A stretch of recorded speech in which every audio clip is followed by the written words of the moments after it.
तो लगातार हमारे साथ मेहमान भी जुड़े हुए। मुफ्ती साहब, पीएफआई पर बैन लगाए जाने की मांग जैसे मैंने पहले कहा लंबे वक्त से थी, लेकिन हमने अभी देखा हाल के दिनों में चाहे दिल्ली में जो दंगे हुए या कानपुर में दंगे हुए, जब जांच हुई तो जांच के बाद ये पता चला कि इन दोनों ही दंगों में कहीं ना कहीं पीएफआई की संलिप्तता थी। लेकिन पीएफआई के मेंबर से जब इस बारे में पूछा जाता था तो वो सीधे नकार देते थे। वो कहते थे कि हमने तो ये संगठन मुस्लिमों के उत्थान के लिए बना रखा है। अब जब ये बैन लगी है तो ऐसे लोगों को कितना बड़ा सबक मिल रहा है जो देश का एक जो सामाजिक सौहार्द है उसको बिगाड़ने की हमेशा साजिशें रचते थे, उसकी फिराक में लगे रहते थे। देखिए, ये मुल्क ही ऐसा है ना जहाँ पर एकता अखंडता को सबसे ज्यादा अहमियत दी जाती है और यही दिया जाना चाहिए। वो लोग जो तोड़ने और अलग करने की साजिशें रचते हैं वो एक दिन नाकाम हो जाते हैं और उनका पर्दाफाश हो जाता है। और मैं आपको बताऊं कि खुसूसन अलग अलग रियासतों में तो बहुत काम हुआ ही है, लेकिन महाराष्ट्र के इंटेलिजेंस ने और महाराष्ट्र में इंटेलिजेंस के लोगों ने और यहाँ के एटीएस ने जिस तरीके से काम किया वो सताइश के काबिल है। मैं समझता हूँ नफरत करने वालों को बिल्कुल कहीं की जगह नहीं होनी चाहिए। एक सवाल ऐसा है, मुझे लगता है आप बेहतर उसका जवाब दे पाएंगे। जैसा कि अरविंद सर ये कह रहे थे कि ये बहुत मुश्किल है, एक जो हमारे साथी ने सवाल रखा तो उसके जवाब में उन्होंने कहा कि ये बहुत मुश्किल है कि अगर कोई नया संगठन बनता है तो वो बने ना या वो रजिस्टर्ड ना हो, ऐसी संस्थाएं बने ना, ये थोड़ा मुश्किल है, लेकिन उनकी गतिविधियों पर रोक लगाना थोड़ा संभव है। मैं आपसे पूछना चाहता हूं कि कल को ऐसा पीएफआई जैसा कोई और ऑर्गेनाइजेशन आता है, मुस्लिम युवाओं को, मुस्लिम समाज के लोगों को उनके वेलफेयर के नाम पे अब गलत रास्ते पर ले जाने की कोशिश करता है, तो समाज के अंदर से आप जैसे जो इंटेलेक्चुअल जो लोग हैं, बुद्धिजीवी लोग हैं, आपके लोगों की तरफ से समाज के अंदर क्या प्रयास किया जा रहा है कि कम से कम फर्क करना तो हम समझा दें अपने लड़कों को, अपने बच्चों को, अपने युवाओं को, कि वो तो समझें कि ऐसा कोई आता है, प्रलोभन देता है, ब्रेन वॉश करता है तो हमें उधर नहीं जाना है। ये एक इंटरनल सोसाइटी की बड़ी जिम्मेदारी है। ऐसे में सोसाइटी की तरफ से क्या किया जा सकता है? रवि, मैं आपको बताऊं बहुत ही जिम्मेदारी के साथ आपके चैनल के माध्यम से आपके व्यूवर के लिए भी कि हम लोगों ने बाज़ाब्ता तौर पे एक इस पे मिशन चला रखा है।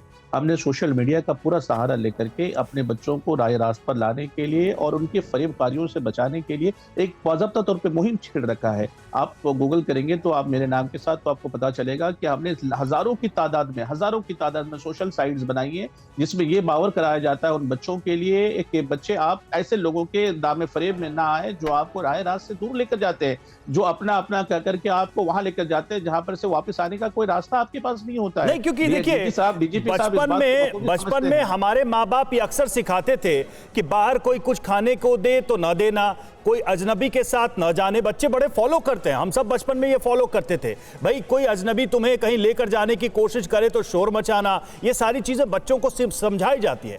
तो जब ऐसे बड़े मसले हैं तो ऐसे परिवारों से लेकर सोसाइटी तक किस तरह की भूमिका हो सकती है अभी, यही सवाल मैं आपसे करना चाह रहा हूं। देखिए रवि, मैं यही बता रहा था कि मुल्क के अंदर में सबसे ज्यादा अहमियत का हामिल हमारी मस्जिदें, हमारी खानकाएं, हमारे मदरसे, हमारे वो दरगाहें, जो जहाँ से बच्चे और बच्चियां सभी कनेक्ट होते हैं, मुस्लिम समुदाय जहाँ से कनेक्ट होता है, वहां पर से हम लोग ये मैसेज देने की हमेशा कोशिश करते हैं कि बच्चों आपको वो काम करना है जिससे कि मुल्क भी बढ़े और आप भी आगे बढ़े। आपके ऊपर कोई ऐसा केसेस नहीं आ जाना चाहिए जिससे आने वाले दिनों में आप अपनी जिंदगी के जो उमूर हैं, जो हासिल करना चाहते हैं, चाहे वो सरकारी नौकरियां हो या कुछ और हो, उससे आप वंचित रह जाए। ऐसा कोई अमल ना करें जिससे कि आपकी तरक्की में कोई दुश्वारियां और कोई रोड़े बन जाए। तो डीजीपी साहब भी इस बात को बखूबी समझते हैं कि सोसाइटी के अंदर में, सिविल सोसाइटी में हमारे जैसे लोग आकर के इस बातों को बढ़ावा देते हैं, लेकिन चूंकि बुराइयां बहुत तेजी से फैलती है, उस बुराइयों पर कदगन लगाने के लिए सरकार ने जो काम किया है उसकी सराहना होनी चाहिए। और एटीएस ने खुसूसन महाराष्ट्र हम आपको बताएंगे, नहीं हटाई नहीं, अरे ऐसे रहने दो उनको, सब अपने ही लोग हैं। अरे भैया ऐसे मत हटाओ, ऐसा ना, अभी हम 11 बजे आ जाएंगे, 11 बजे सारी आपको पूरी सूचना देंगे।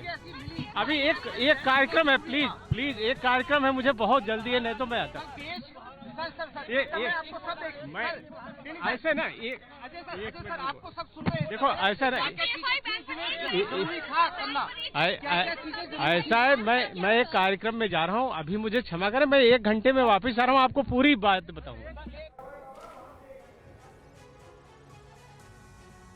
तो देखिए, गृह राज्य मंत्री अजय मिश्र टेनी को हम सुन रहे थे। उन्होंने कहा कि सुबह 11 बजे वो इस मसले पर एक प्रेस कॉन्फ्रेंस करेंगे और प्रेस से मुखातिब होंगे। अभी पीएफआई बैन को लेकर वो कुछ भी कह नहीं रहे हैं। बहरहाल बीजेपी नेता किरीट सोमैया ने पीएम को धन्यवाद दिया है। आखिरकार देशद्रोही संगठन पीएफआई पर प्रतिबंध लगा।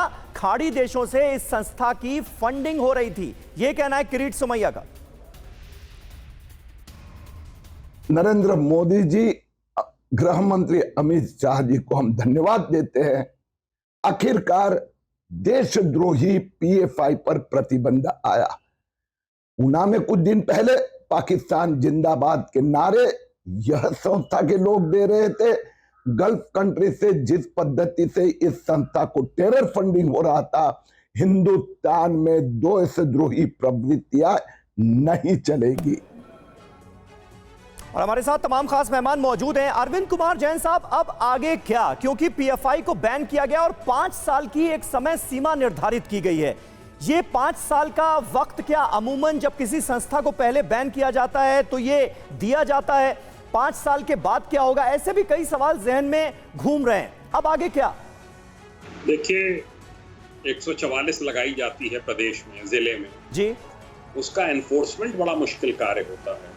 इसी प्रकार से जो ये प्रतिबंध लगा है, इसका सख्ती से पालन कराया जाना, ये अब स्टेट्स का काम है, स्टेट के पुलिस फोर्सेस का काम है, एटीएस का काम है, एसटीएफ का काम है, जिला प्रशासन का काम है कि इन पे गतिविधि रखें। तो जो इनकी बहुत सी विध्वंसक गतिविधियां हो रही थी, उन सब पे लगाम लगेगी, कई वर्षों के लिए लगेगी, और जब फिर इस प्रकार की कहीं गतिविधियां प्रारंभ होगी तो फिर कार्रवाई की जाएगी। 5 साल के लिए इसलिए लगाया जाता है कि ये आपको एक मौका दिया जा रहा है कि आप 5 साल में इस प्रकार की गतिविधियों को पे अंकुश लगा लें, और अगर अंकुश लगा लेंगे तो हमारी कोई ऐसी नाराजगी नहीं है कि 5 साल के बाद प्रतिबंध नहीं उठ सकता है।